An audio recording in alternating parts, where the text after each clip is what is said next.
Hello mga kasabong, magandang araw po sa inyong lahat dyan at welcome po dito sa ating bagong YouTube channel, DZB Backyard mga kasabong.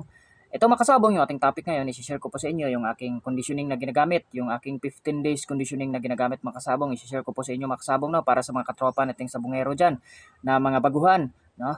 Pero bago natin simulan yung ating 15 days conditioning mga kasabong, makikisuyo po ako sa inyo yung mga bagong viewers natin. Kung hindi ka pa nakapag-subscribe, pindutin mo yung subscribe sa ibaba at yung bell button para updated ka pag may bago tayong video na i-upload mga kasabong. Nag-upload po ako dito ng mga basic tips sa larangan sa pag-alaga natin sa manok panabong from breeding to conditioning mga kasabong. At makikisuyo pa rin ako mga kasabong, no? Pa-subscribe rin sa aking unang YouTube channel. May una kasi akong YouTube channel, Pobreng Mananabong, andyan sa screen. Yan, pa-subscribe sa hindi pa nakapag-subscribe sa ni Pobreng Mananabong mga kasabong, no? Okay, thank you. Kaya ito, simulan na natin yung ating 15 days conditioning na ginagamit mga kasabong sa mga baguhang sabongero dyan na gusto itong gayahin. Kumuha kayo ng papel at ballpen dyan para mailistan nyo yung mga kasabong, no? Okay? Bago tayo magsimula sa ating 15 days conditioning mga kasabong, pumili po tayo ng panlaban sa exam na maganda yung pangatawan at hindi lugon. Huwag po tayo pumili ng manipis. No? Siyempre, piliin natin yung maganda yung pangatawan at hindi lugon mga kasabong. Kaya ito, simulan na natin sa ating 15 days conditioning mga kasabong, no? Punta tayo sa day 1, no? Day 1 pagpurga. Purga tayo sa day 1. Gamit ko po dito Worm X tablet, no? Worm X tablet po yung gamit ko, day 1.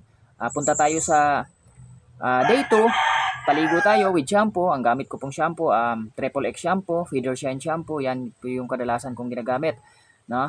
Paligo tayo. Tapos alauna ng tanghali, nagpapainom po ako ng Primoxel tablet, isang tableta, no? For bacterial flushing mga kasabong. Okay? Tapos, naka-cord lang sila buong araw. Punta naman tayo sa day 3. Pahinga tayo buong araw makasabong sa day 3. Tapos, alas 5:30 ng hapon, nagtuturok po ako ng 0.5 na Bixan. Okay?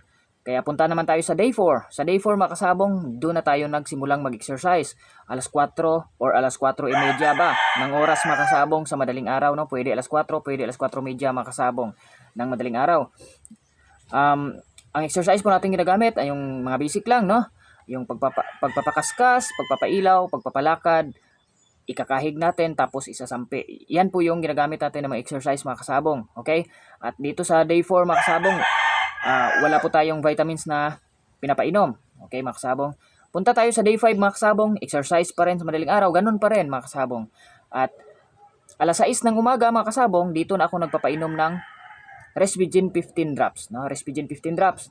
Ang dami ng papainom ko niyan mga kasabong, 5 to 7 drops. Pwede 5 drops, pwede 7 drops mga kasabong. Alas 6 po ako nagpapainom ng umaga kasi nagpapatuka ako alas 7. Kasi mga kasabong, ang Respigen 15 drops, ang pamamaraan ko po sa pagbibigay niyan, 1 oras bago magpatuka. Kung wala kayong time magbigay sa umaga, pwede sa hapon. Kung nagpapatuka kayo alas 5, alas 4 kayo magbigay. Basta 1 oras bago magpatuka. Okay? Punta na tayo sa day 6. Sa day 6 mga kasabong, ganun pa rin. Exercise tayo sa madaling araw. Tapos, alas 5 ng hapon, nagpapainom po ako ng Nibron tablet. Okay mga kasabong. Punta tayo sa day 7. Sa day 7 mga kasabong, wala tayong exercise. Pero sa tanghali mga kasabong, nag-i-spar po tayo. Nag-i-spar po ako dito. Alas 2 or alas 3 mga kasabong. Diyan sa mga oras na yan ako nag-i-spar mga kasabong. No? Pero bago ko natin ibitaw sa spar, nagpapainom po ako ng 5 drops ng Dragon Driver, no? 5 drops ng Dragon Driver drops, no? Dragon Driver drops. Okay? Kaya punta tayo sa day 8 mga kasabong. Sa day 8, paligo tayo, tapos naka-cord lang sila buong araw, pahinga. Pero sa alas 6 sa umaga, nagpapainom po ako ng Respigen 15 drops. Ganon pa rin, 5 to 7 drops ang pagpapainom. Okay? Punta tayo sa day 9 mga kasabong. Sa day 9, doon naman tayo nagsisimula mag-exercise sa madaling araw. Tapos alas 5 ng hapon, nagpapainom po ako ng Betmen Pro 357 tablet. Okay. Punta tayo sa day 10. Sa day 10 mga kasabong, ganun pa rin, exercise tayo sa madaling araw. Tapos sa tanghali mga kasabong, alas 2 or alas 3, nag-i-spar ako mga kasabong, 3 lipad lang. 3 lipad lang mga kasabong. Pero ganun pa rin, no? Before natin ibitaw sa spar, nagpapainom po ako ng Dragon Driver mga kasabong. 5 drops ng Dragon Driver drops, no? 3 lipad lang, magkatamaan man o hindi, awat na natin yan. Tapos sa alas 5 ng hapon, nagpapainom po ako nito mga kasabong, Nibron tablet, okay? Punta tayo sa day 11 mga kasabong. Sa day 11 mga kasabong, paligo, pahinga buong araw. Pero sa alas 6 ng umaga, nagpapainom po ako ng Respigen 15 drops, no? Pahinga buong araw, no? Nasa cording area lang. Tapos, punta tayo sa day 12. Sa day 12 mga kasabong, dito na tayo nagkikiping. Pinapahinga na natin yung pansabak natin sa exam. No? Ikukulong na natin yan sa kulungan. Sa alas 5 ng hapon naman, nagpapainom ako sa day 12, alas 5 ng hapon, Vitamin Pro 357. At sa day 13 mga kasabong, sa day 13, ganun pa rin, keeping no, at wala po tayong vitamins na binibigay dito mga kasabong. At sa day 14, punta tayo sa day 14, keeping pa rin, alas 6 ng umaga, nagpapainom po ako ng Respigen 15 drops, no? At punta naman tayo sa day 15, sa day of the exam, sa day 15. Nagpapatoka ako alas 7, no? 7:30 mga kasabong, 7:30 nagpapainom po ako ng Nebron tablet.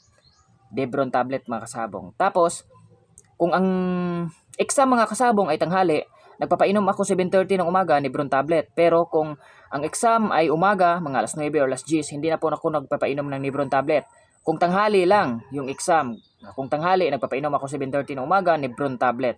Pero pag umaga yung exam, walang Nebron tablet. At dito mga kasabong, 30 minutes to 1 hour bago ibitaw sa ruweda yung ating estudyante, 30 minutes to 1 hour bago ibitaw, nagpapainom ako ng 5 drops ng Dragon Driver drops. Yun na po yung kanyang huling lakas sa kanyang exam mga kasabong. Okay. Okay, good luck sa lahat ng gagayahin po ito mga kasabong, no? Kahit hindi po ako sikat mga kasabong, hindi tayo sikat na magmamanok, sinishare ko pa rin yung aking ginagamit mga kasabong para sa mga katropa nating sabongero dyan, ng mga baguhan mga kasabong, para sa inyo talaga to.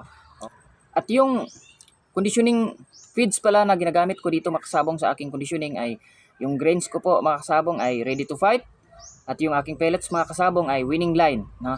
Kung walang kung ayaw, pwede rin mga kasabong, kung ayaw niyo gumamit ng Ready to Fight na grains, pwede yung King Cutter na grains mga kasabong, no? 50-50 po yung paghalo ko niyan mga kasabong.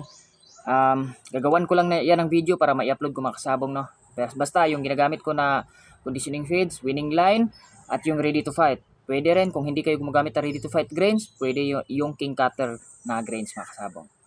Okay? At basta gagawan ko lang yan mga kasabong ng video para unti-unti nating ma-upload dito mga kasabong. Maraming salamat, no? Mga kasabong, ingat po kayong lahat. Mabuhay po tayong mga sabongero.